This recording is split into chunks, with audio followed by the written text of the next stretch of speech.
2,000 miles have passed under our keels since moving aboard our 38-foot catamaran last year. We find ourselves in Fernandina Beach, Florida for the summer to undertake several projects that will make our future adventures enjoyable and safe. Today we get dirty while cleaning our bilge and replacing our busted propane solenoid before getting busy in the kitchen. We are Paige and Daniel, traveling with our Great Dane Winston, from the United States to the Bahamas and beyond. Our adventures are supported by our patrons, especially our awesome patrons. So it is summer and it is hot, and we really are trying to avoid doing outdoor projects because it is so miserable. So indoor projects it's still like 80 plus degrees inside because our AC is having a hard time keeping up. We're gonna clean the bilge today. It's disgusting. We get drainage from the AC condensation. Marine air conditioners are water cooled, and so that means we are cleaning the water strainer every day, sometimes usually twice or 3 times a day. And so we're cleaning it, and when we open it up, some of the salt water will drip into the bilge. So it makes it really gross, and I'm gonna get in here and clean it up. This is the bilge. Super gross, and that is our sensor. We're gonna clean this up. This is our bucket vac. So if it's a wet dry vac that fits on a 5-gallon bucket, and we use it for these nastinesses. Ooh, you can see it all separating. What? Gross. Fun. Oh yeah, look at that. Oh, that is so gross.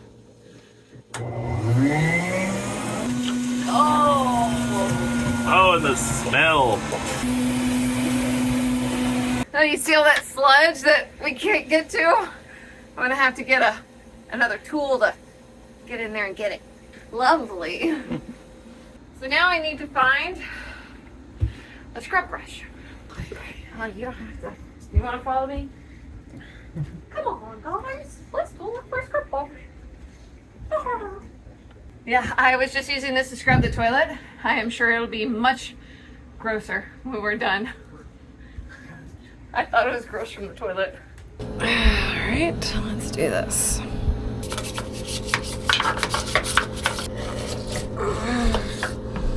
Oh, that's lovely.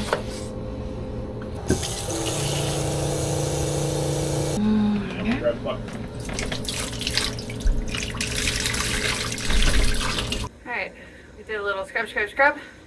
I added some more water to try to at least have a little bit more stuff to suck up. If we get it now. Second.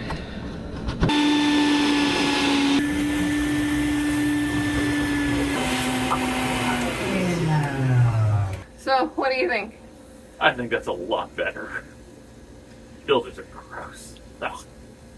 Alright guys, I can't help myself. I want this to be a little nicer. So I'm gonna get it with a rag and wipe around. See what I can get.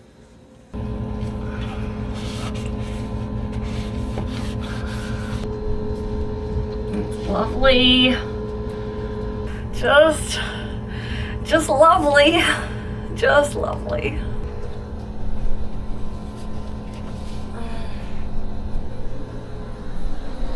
Alright, so now we're going to put in a little bit of the bilge cleaner and let the rocking of the boat do the rest of the work.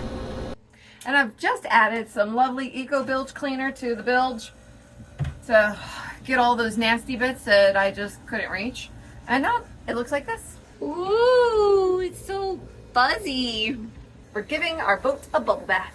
Now the great thing about having a catamaran is that you have 2 holes. So I get to do this all over again. Oh, I can do it too. Oh, am I taking all the fun? No. Oh, you're welcome to clean the bilges all you want. So the port bilge is a bit of a different monster. This is where we've had our sail drive leak for the last 4 or 5 months, which has not been repaired. But all that sail drive fluid had to go somewhere, and this is the lowest point in the boat. And while we did capture a lot of it, it still leaked down there. Yeah, let me just point out, we tried to capture as much as we possibly could. We were putting those like diaper pads down constantly to capture all of this nastiness, but yeah. But yeah, this is the horrifying picture of it.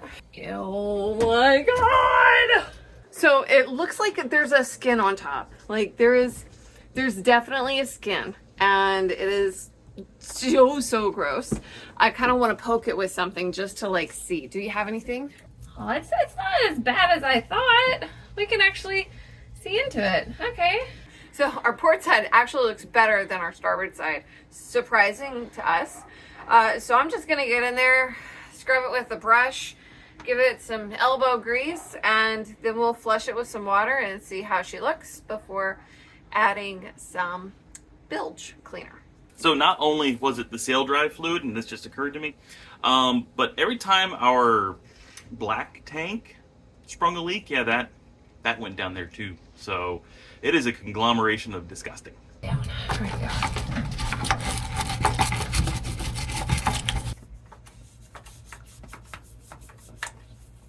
Yes, this is much poopier. Much poopier.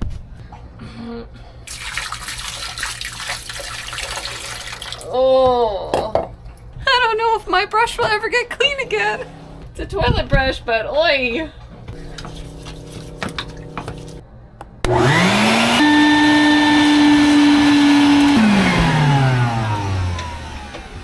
So since it looks like there's a lot of water in there, we're gonna go ahead and pump the bilge and then put the bilge cleaner in there and let that do its job.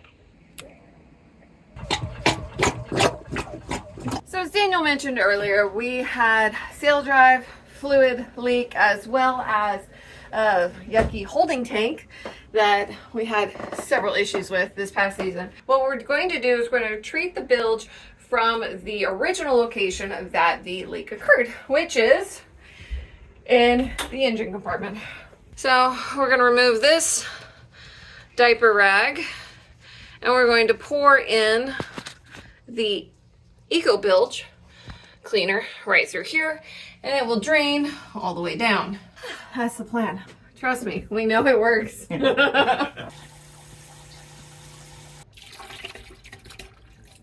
Way too much. Perfect.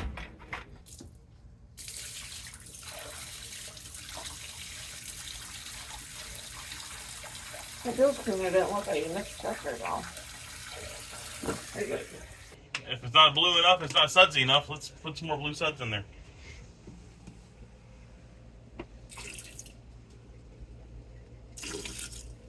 We're just trying not to activate that little float thing, because that's the switch. It's the bilge switch that causes everything to be pumped out, and we need it to sit in there so it can actually work. Okay, so a couple of days ago, we noticed that our propane was not working. Changed out bottles, did all that kind of fun stuff, and still not working. Go to light gas, no fire, no food. Bummer. Today we are going to try and fix that. The part that we believe is the problem is the solenoid. So we're going to get that fixed, switch it out, and fingers crossed, our propane will work again and we can do a little bit more cooking. What we really think the problem is, and I noticed this when I switched out bottles, is there's a little metal piece at the bottom of the solenoid that seems to have rusted through. It was down in the bottom of the propane locker. So that little Coke tab, they don't just sell that little Coke tab. So you have to buy the $200 solenoid piece. The old one's crappy and corroded, and it needed to be replaced anyway. Actually, I think we're going to replace the whole everything in there, but this is step one.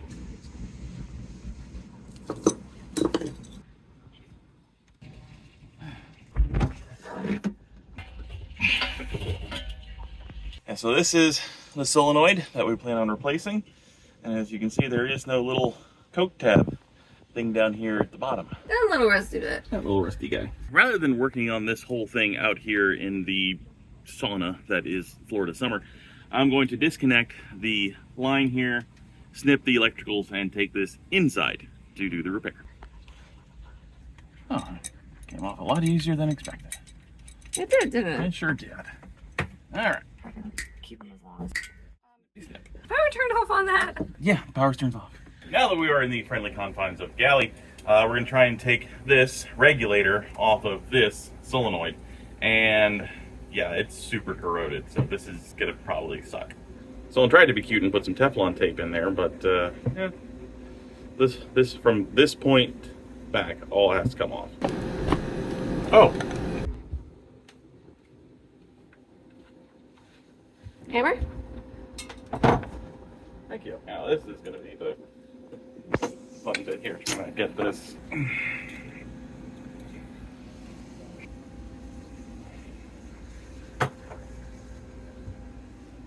So you can see how rusty and pitted this thing is, and you know it's just old. Well, let me see that packet and see what we need. And then this bit here, need to get this bit off. Ice cream. Okay. I think I got it. This is turning out to be much easier than I was fretting. Woo-hoo-hoo! Famous last words.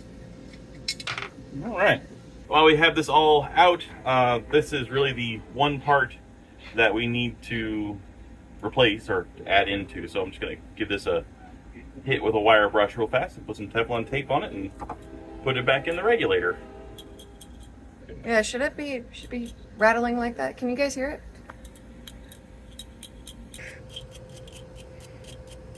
Trying to get rid of this salt. Looks like this is a salt crusting in and around here, so just trying to get rid of that. Guys, I gotta show you this. These are the cutest vice grips I have ever seen. Those are just adorable.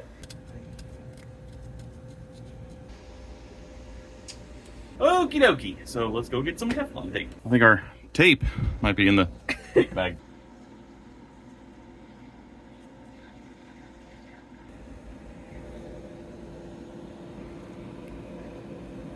I'm on the wrong side. What does that mean? Show me. On one side there's a stamp, and that's got the tube going out of it, and I put it on the wrong side. I mean, I hate to say it, but I'm just glad you caught the mistake. Me too. All right, so on the side with the little stampy guy. That was a lot easier than the last one. Yeah, there's probably a reason why.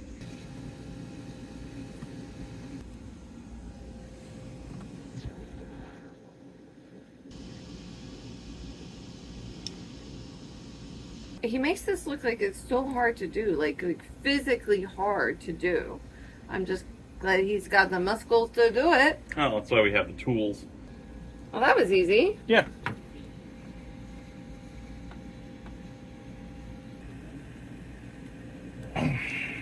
That'll work. Look at all that sweat dripping off your face. Now I get to go back outside. That is so shiny. Yes. So beautiful. Nicely done. Oh, this is going to be great. That sounded sarcastic. Yeah. Which one's the hot wire? When all else fails, read the instructions.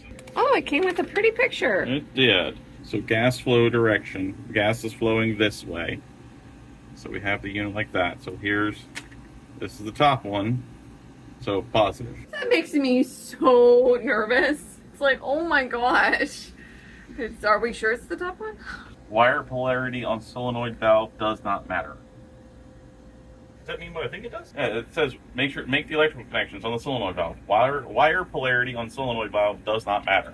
Maybe does that mean what I think it means? Like it doesn't matter which one we hook up to hot and which one we hook up to ground, and maybe that's why there's no differentiation between the two? I don't know.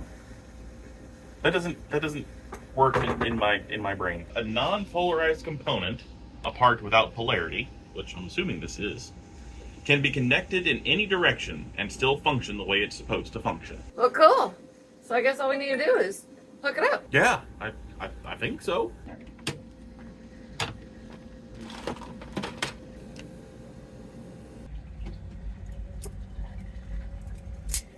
I think I might need bigger ones. Yeah. Really, why? It seems to fit perfectly. Well, because I got to put this wire in there too. So it's important that we have an assortment of these, what Daniel calls strinky dinks. It's really important that the plastic bit actually connects to the sheath on the wire. There just wasn't enough room in the where the solder bit was to get all the wires in there together. So a little bit bigger. So you can see. Oh yeah. Oh yeah, there.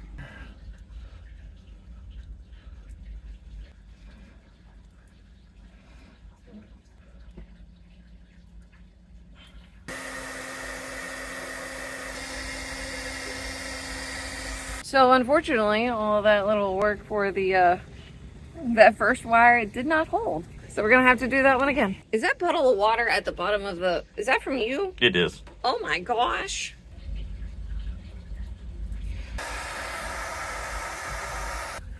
pull, just gentle pull. I think we're good. Yay! Now I have one more. Winston, you're so hot. You want to go back inside? Okay, let's go inside. So Winston would normally be crying to come outside with us. But I think that he had a taste of how hot and humid it is. He is happy being inside in the air conditioner. That dog is not spoiled at all. How about you, baby? You spoiled? You know what?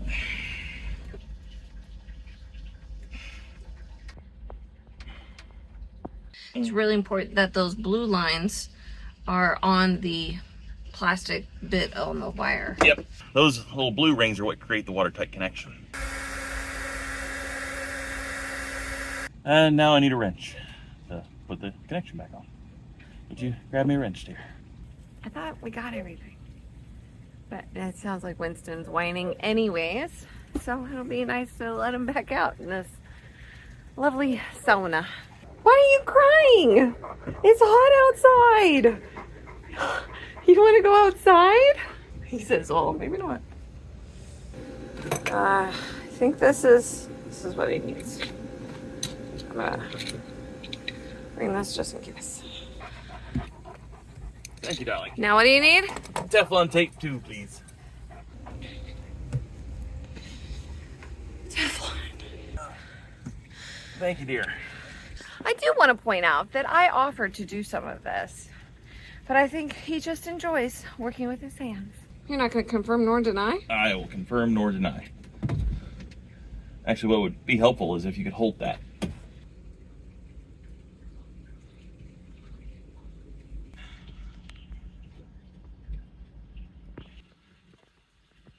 And just... All right. That should be that.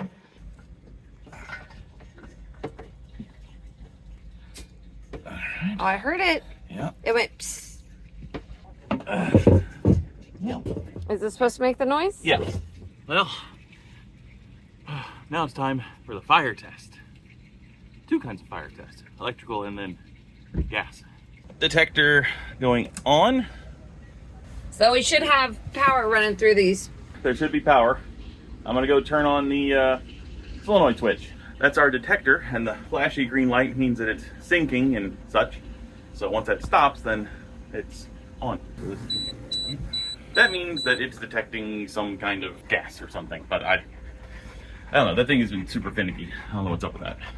So now we have to basically trip the breaker again, or turn the breaker off to reset the system again, because the solenoid won't open while it's detecting. So I think this little box doodad down here, I think, is the detector. So that switch detects all manner of petroleum gases. So not just propane, but gasoline and diesel, any kind of fumes. It's gonna pick those up. All right, turn the switch back on. Waiting for the solid green light. All right, solid green light. Turning on the solenoid. All right, now let's see if we have fire. I think I heard a click. Good. All right, guys. Now we come to the moment of truth. Hopefully this works. It might take a second to prime the system.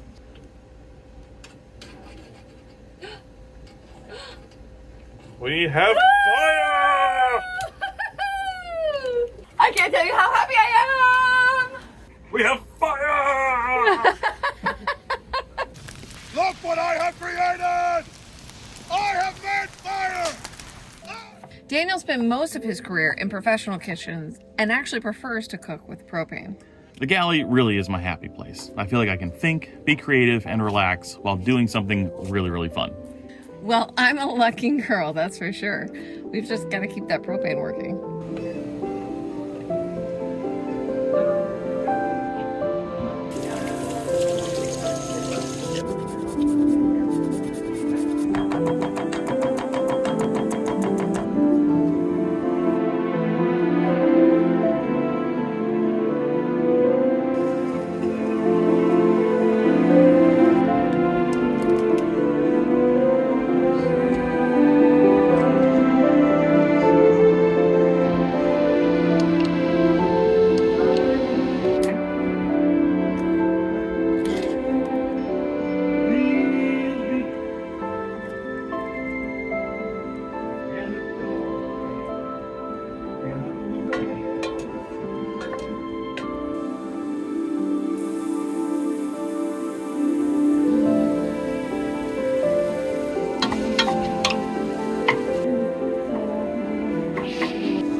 just happened? I don't know. Somehow the propane alarm went off. It does that sometimes.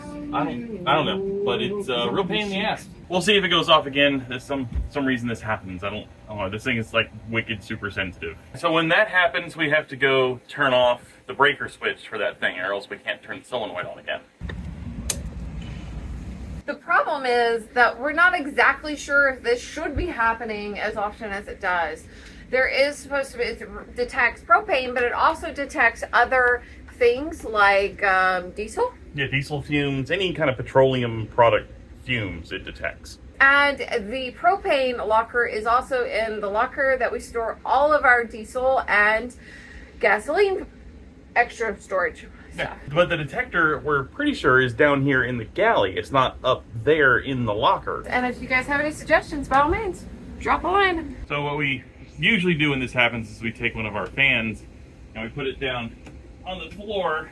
So, because I think that's actually the detector, because the propane settles to the lowest point. But then, does that suggest that we have a propane leak? So that's obviously going to be my biggest concern. Oh, we're not smelling anything. I've never smelled anything. I think I have a pretty good smell. The nose knows.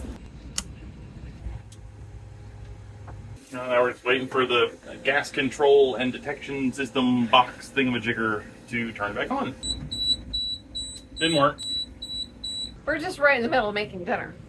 And that's what makes this really suck. When this happens, and it happens often, we actually will switch over to our induction burner.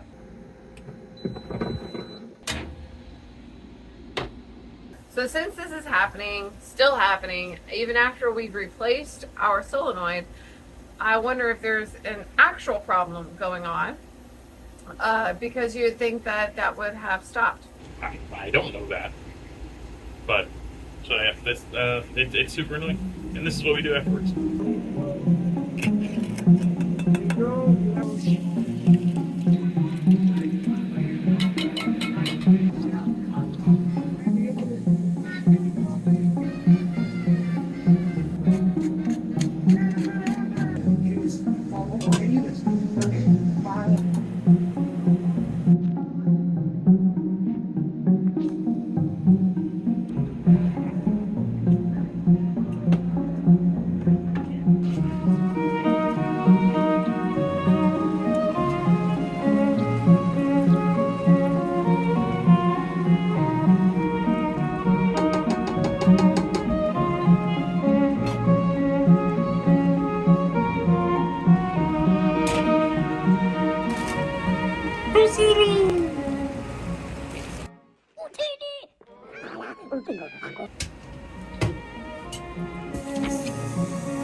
Why? Well, I think the electrical system just got hit.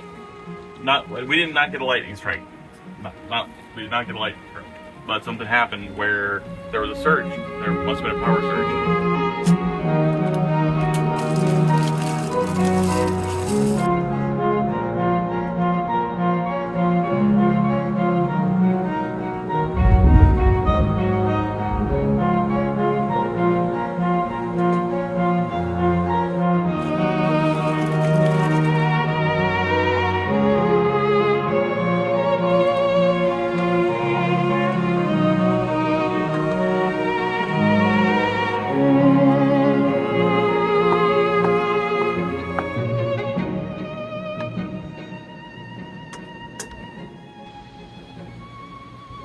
So we do have two ways to cook on the boat, the induction and the propane. I personally prefer propane.